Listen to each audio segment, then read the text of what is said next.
दिल्ली से एक बड़ी खबर है इस वक्त की। केजरीवाल को ईडी ने 9वीं बार समन्स भेजा है। ईडी ने शराब घोटाला मामले में केजरीवाल को एक बार फिर समन्स भेजा है।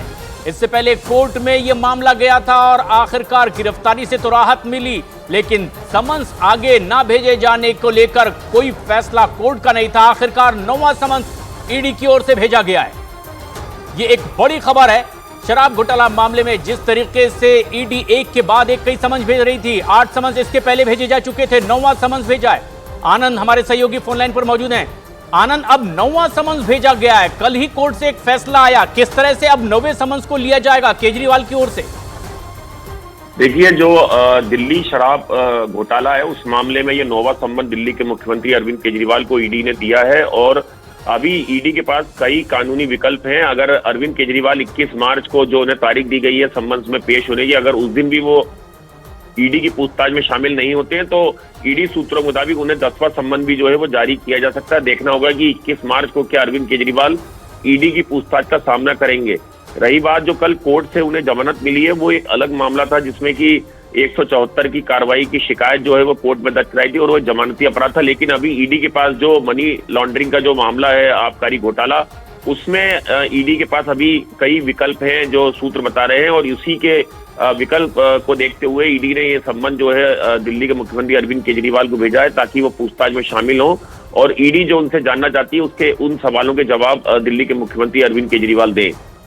यानी ईडी के पास अभी इस पूरे मामले में अरविंद केजरीवाल से पूछताछ के लिए कई और रास्ते खुले हुए हैं। भविष्य में समन्स दिया जा सकता है, लेकिन क्या पिछला जो मामला कोर्ट में गया था उसे किसी तौर पर और सामने पेश कर सकती है आम आदमी पार्टी? देखिए, जो कल कोर्ट से अरविंद केजरीवाल को जमानत मिली है उससे जो दिल्ली आबकारी घोटाला है उसमें अरविंद केजरीवाल की मुश्किलें कम होती नजर नहीं आ रही, क्योंकि वो एक शिकायत दर्ज कराई थी प्रशांत ईडी की तरफ से कि वो एक जनप्रतिनिधि है और वो पूछताछ में शामिल नहीं हो रहे हैं। और लेकिन अभी जो ईडी जो उनसे सवाल जवाब करना चाहती है उसको लेके अभी कानूनी विकल्प ईडी के पास लगातार जारी है। आनंद, आप बने रहें। बीजेपी नेता हरीश खुराना इस वक्त हमसे सीधे जुड़ रहे हैं फोन लाइन पर। हरीश खुराना साहब, अब एक और नोटिस भेजा, समन्स भेज दिया गया है ईडी की ओर से। अब तक के तमाम समन्स को चुनौती दे रहे थे केजरीवाल। देखिए, कानून अपना काम कर रहा है और कानून के तहत इनको 9वां सम्मन भेजा गया है, लेकिन अफसोस दिल्ली के मुख्यमंत्री कानून का सम्मान नहीं करते हैं और ईडी के सामने प्रस्तुत नहीं हो रहे हैं। बहुत सारे जवाब देने हैं अरविंद केजरीवाल को ईडी के, लेकिन अगर अरविंद केजरीवाल ने कुछ नहीं छिपाना तो जाके प्रस्तुत होते हैं। वही व्यक्ति है जिसने कुछ किया हो और अरविंद केजरीवाल जिस हिसाब से भाग रहे हैं, साफ नजर आ रहा है बहुत सारे सवालों के जवाबों से भाग रहे। अब इनकी आदत तो पड़ी हुई है अपने आप को बेचारा पॉलिटिक्स दिखाने की कि मैं तो बेचारा हूं, कि मैंने तो कुछ किया नहीं थी और मेरे साथ तो बेचारा पॉलिटिक्स हो रही। लेकिन आपको यह समझना होगा कि कल इनको बेच पड़ी कि कानून से भाग रहे, ये कानून से भी इनको रिलीफ मिला, माननीय न्यायालय से इनको रिलीफ मिला। मुझे लगता है कि अरविंद केजरीवाल को ईडी के सामने प्रस्तुत होना चाहिए और जो सवालों के जवाब है वो देने चाहिए।